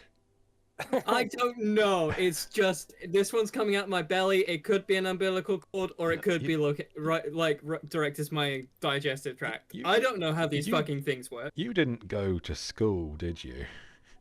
I didn't have the time. I was running away from people who were trying to kill me. It's okay. It's okay. We didn't hire you as a doctor. In fact, we didn't. How did you learn to read? Nix taught me. No, I taught Nix how to read. I learned how to read relatively well before I left.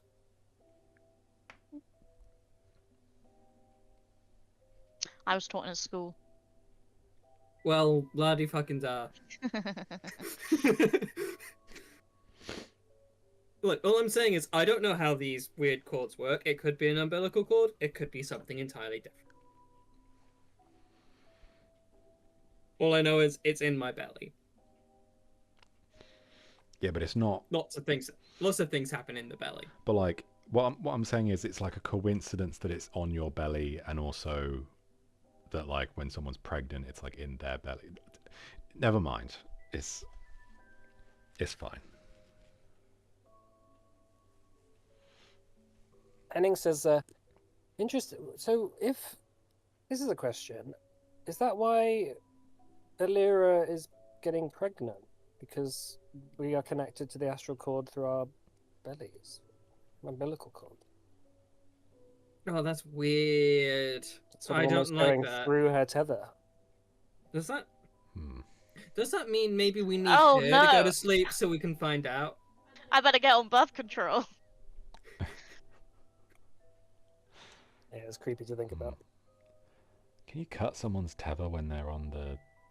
If you cut someone's tether, but they're on the mortal plane, do they have a tether? Ravain says it would just mean it so they were unable to dream afterwards, I think. Their connection to the astral realm would be cut entirely. Could prevent anything from getting through. Okay, but do we want to rob your wife of dreams forever? Better than being dead. Better than being dead, That sure. also but... robs you of dreams forever, right? Yeah, but like maybe we should look for the other options before we do that.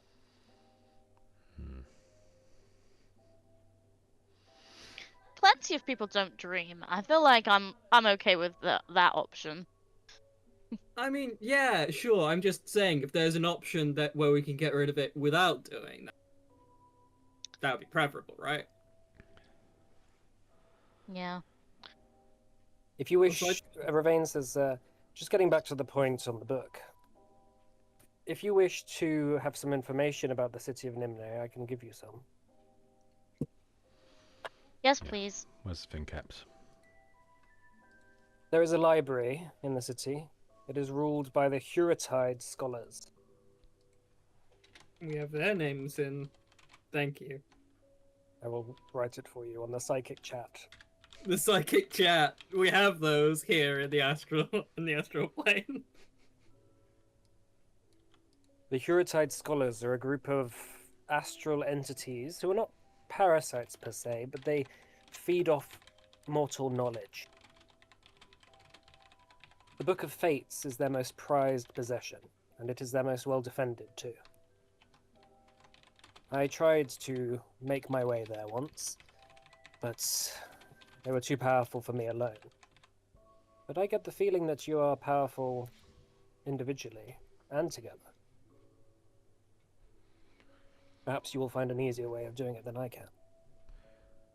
I mean, where we're from, we're pretty strong. Don't know Yeah, but that's how where that we're translates from. to here. Yeah.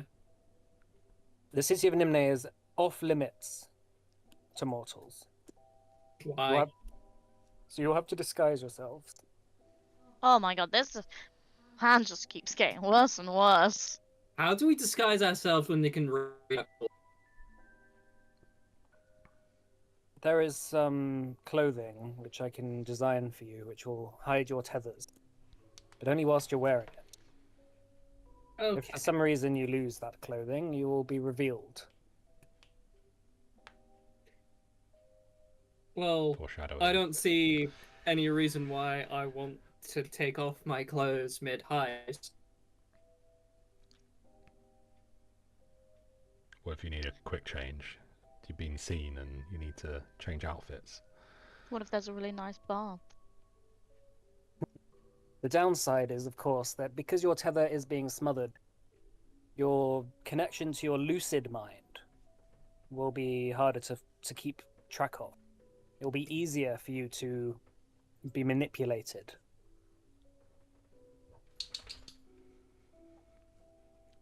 So you must have great discipline and will.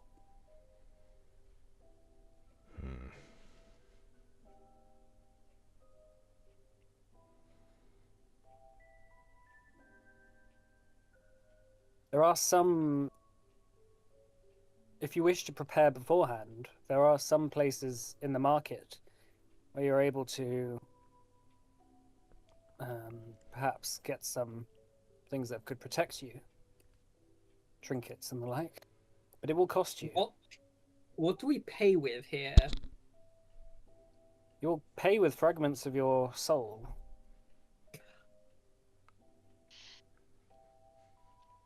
What does that mean? Is this like might- if you sell less than 50% of it, you've still got the 51% control and you're good, or? Like a company. Yeah. It is not in the same way that demons will take your soul.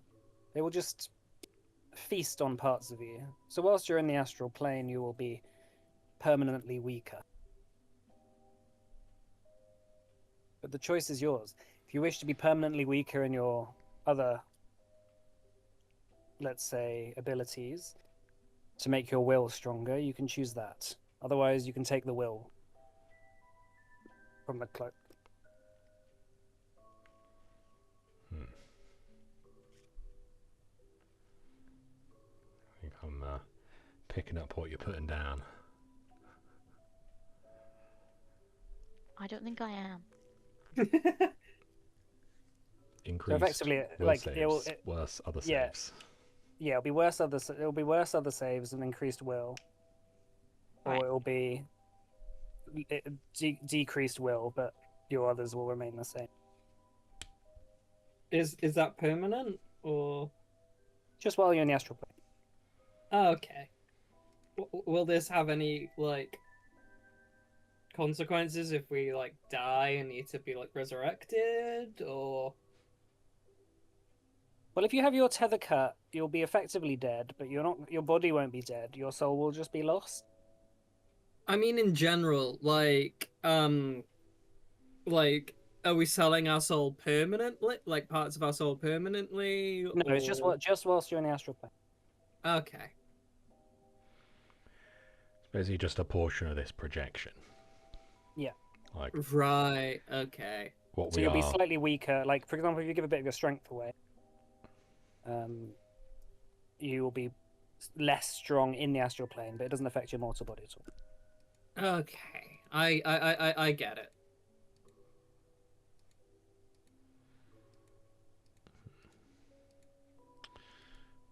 He sort of goes into a doorway quickly and then returns with 4 of his similar style cloaks and hands them out to you. So whilst you've got the cloak on, yeah, you have a -2 to your will saves. Okay.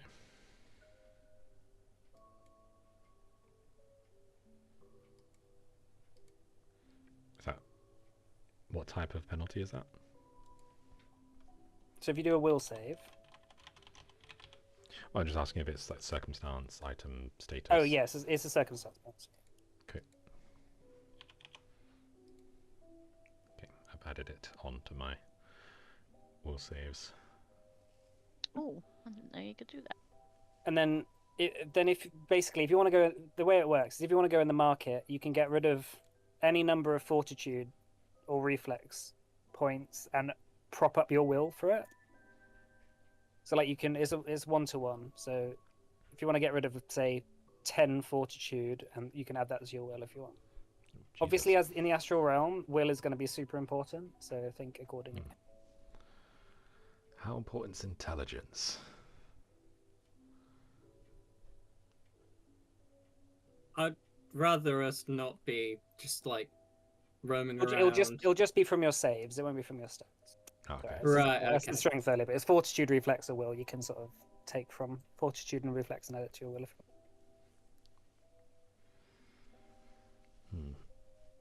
Okay. Well, I feel like I've got some fortitude to spare, but my will's already pretty rough. So if I'm hurt even further on that, then things could go badly pretty quick. Yes, he also says the Hurotide scholars are masters of manipulation. They're also able to command mortals almost with a word. You will need extremely good will to resist their urges, if you were to be found out by them, of course. You might be able to do this entirely stealthily. Cyan waves. All right. We'll. What's all right, Simon? We'll see you in a couple days then.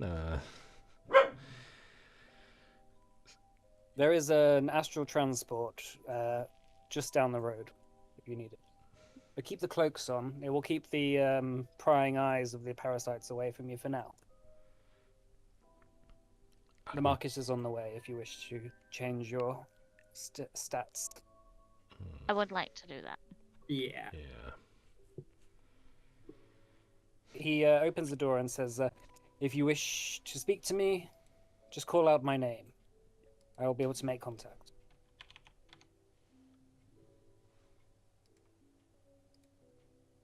But once you leave this city, I cannot follow. But I can remain in contact with you. Okay. Why can't He you steps leave? into it. He doesn't explain. He just steps into the door and vanishes. Right, so I'm 90% sure that's Viseri / Trash / Pietro / whatever his fucking name is. Yeah. Cadell. Cadell.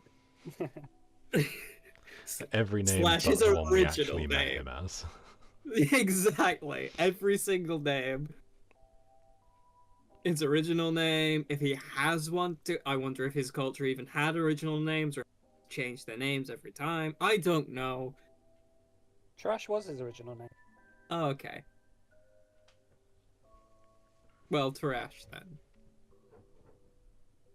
Anyway, shall we go sell our soul? Yeah. Yeah. Yeah. Wonderful. Yeah, I guess we'll sell ourselves. I guess we'll sell our soul. Here I go selling my soul again.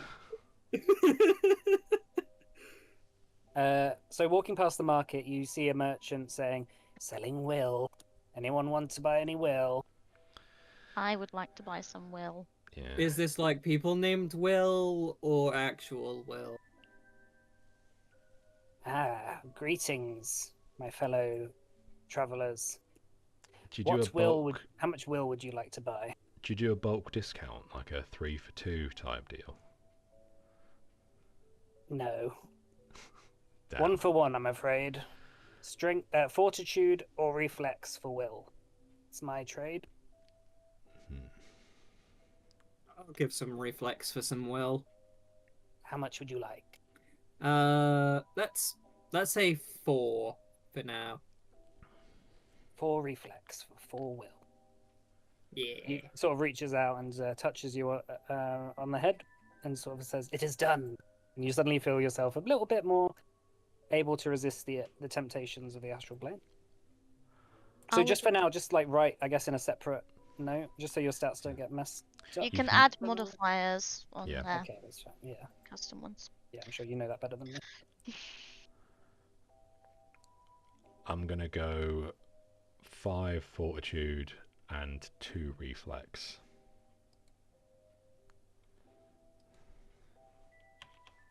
Five fortitude and 2 reflex, so for 7 will. Yeah. Okay.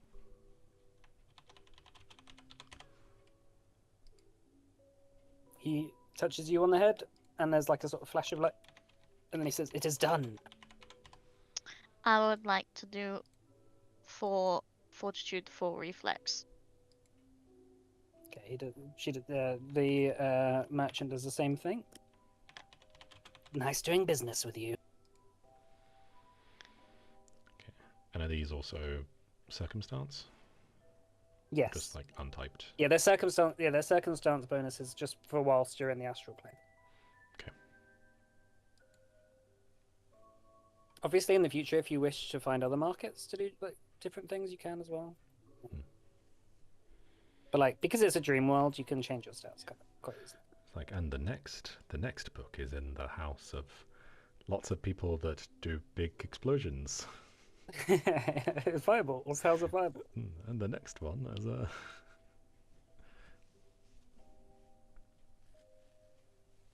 All right. So, I guess, is there anything else you want to do whilst here, or did you want to head over to the transportation that Ravane kind of pointed out?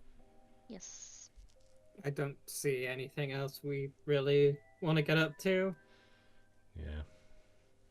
I guess Okay. our view is get in and out of here as fast as possible, really.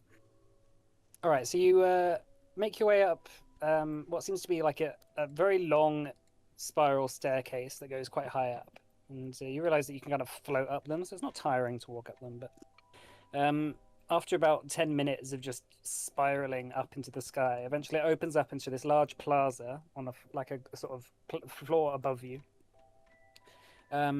where rows and rows of kind of turtles with like castles on their backs, made of kind of white stone, are just moored up. They're quite big, and they seem to have hundreds and hundreds, or maybe even thousands of people sort of pouring in and out of them, just as they sort of dock, and like this astral bridge kind of opens up to let people in and off. You see, like just above each turtle, there's kind of like stars, like constellations, making out the words of where they're going. So, like looking around, you eventually find one that says the city of Nimne. Some others say Eli, Alcal, Nova Zephyr. You found Nimne. Great. So you're going to go on, are you? Yep.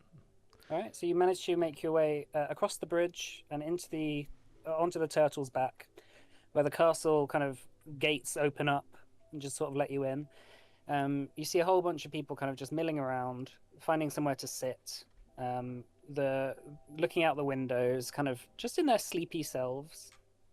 You know, a few of them whispering to each other, just sort of saying, I heard that Nimne is a beautiful place. But they all seem to be asleep, like the sleepers. And you also hear Ravane's voice in your head saying, these are this is where the scholars get their knowledge. These people will be processed for their knowledge. Make sure that fucked up. Make sure that you do not follow them when you get there. Are you just going willingly, or what? They are being led in their sleeping forms. These scholars. Don't suppose you know any particular spells they use?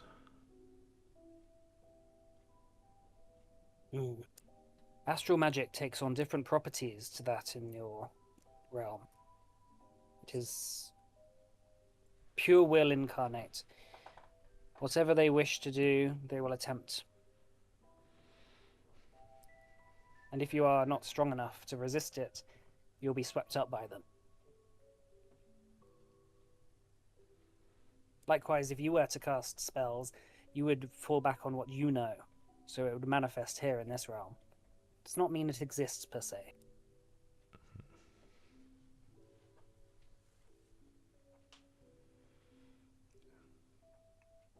Alright. This place is so fucking weird. It's so fucking weird.